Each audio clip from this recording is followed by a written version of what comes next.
เอาเด้อเบิ่งเด้อพี่น้องทุกคนนี่ก็เดือนเก่าแล้วแต่ว่าหาเหยื่องเฮ็ดยังได้อยู่นี่ได้เฮ็ดปวกโอ้คักได้อาหารดีนี่แหละผลงานกลางคืนพี่แหงบักงามๆพุ่นก้านนี่สั่งยาวๆดอกใหญ่ๆพี่ปลาเด็ดโถเฮ็ดปวกหาเหยื่องเอาเด้อนี่เห็นเดือนเก้าพัดยังมีเนาะโอ้ยเนาะมันเอาเรื่องฤดูมันเนาะอันนี้พากันเบิ่งกันชมเด้อสาวเพชรทั้งหลายยังได้อยู่เฮ็ดนี่ก็ได้หาเหยื่องหาเป็ดนี่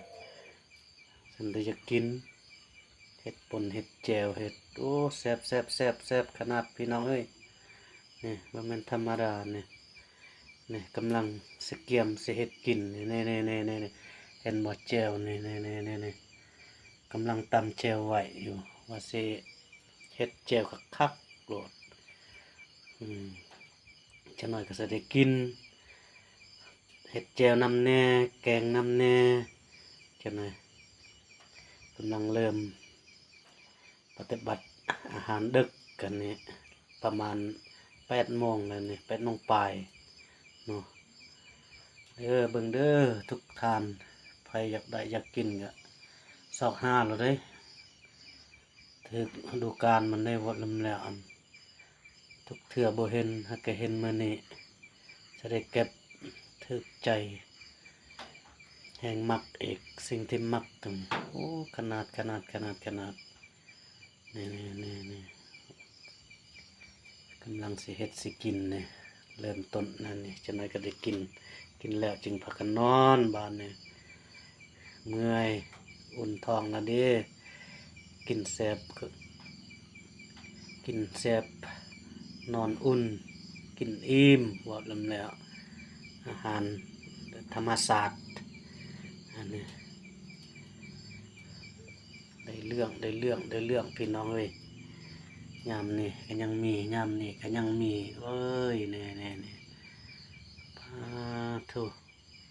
พี่นี่ของเทของอร่อยแซ่บๆนะจ๊ะ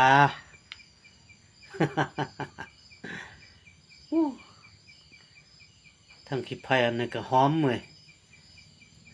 กำลังชีหนังอยู่ว่าสิกินกับหนังแหน่แล้วแกงอันนี้แล้วก็เฮ็ดเจลไปนำชีหนังไปนำแล้วก็ซอยหนังแล้วก็กินกับเจลกับแกงเฮ็ดนี่แหละมันจึงเหมาะสมหนังควาย จีบหลายสำกินนี่แหละเนาะโอ้ยนี่ไอ้น้องทุกท่านเบิ่งเด้อเห็ดกำลังออกนี่เหยื่องเอาได้อนี่เห็นบ่พี่มีหยังเศร้าค่าได้เว้ยมื้ออื่นพาเมียไปหาอีกพอได้กินหาเพิ่มอีกอันนี้ก็หลายเติบอยู่แต่มื้ออื่นหาต่ออีกขอบ